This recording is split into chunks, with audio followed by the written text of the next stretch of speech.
Inside Xbox is here at Treyarch Studios, home to Call of Duty Black Ops. Now previously we showed you some of the bigger features, things like theater mode and wager matches and currency, but today we're going to get a little bit more detail, kind of go behind the scenes to some of the design decisions that Treyarch believes will make Black Ops the most refined, competitively balanced Call of Duty game to date.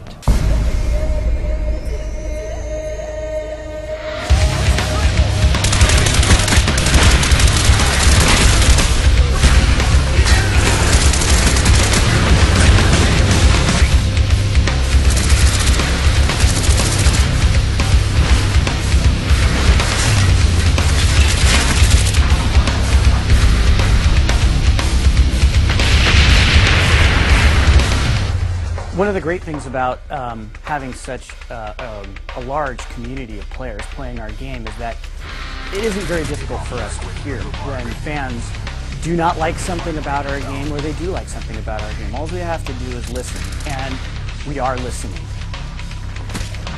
So kill streaks in Black Ops are they're a little bit different. First of all, we listened to the community and implemented that kill streaks don't count towards other kill streaks, because there's a lot of complaints about how kind of the rich get richer and it becomes kind of a griefing mechanic and encourages people to camp and that sort of thing. So we wanted to clean that up a little bit.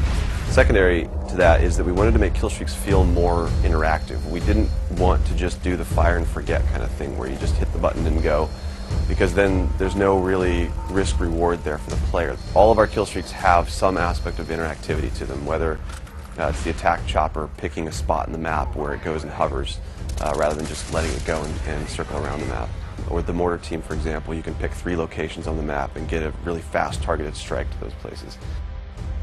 So the perk design philosophy is we want every perk to feel like it supports a specific gameplay style. So we want to kind of beef up this characterization of, if I select a perk, this represents me and how I play the game. So for example, we have a perk called Hacker. Hacker is similar to some of the perks in previous Call of Duty games where they let you see enemy deployed equipment in the world.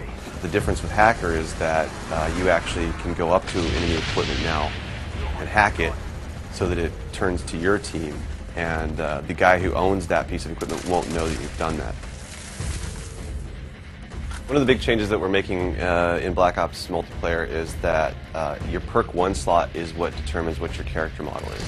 For example, Flak Jacket is one of them. Flak Jacket decreases explosive damage, so the character model is all beefed up. He's kind of, inspired by that bomb diffuser kind of guy with the padding and extra elbow pads and knee pads and helmet.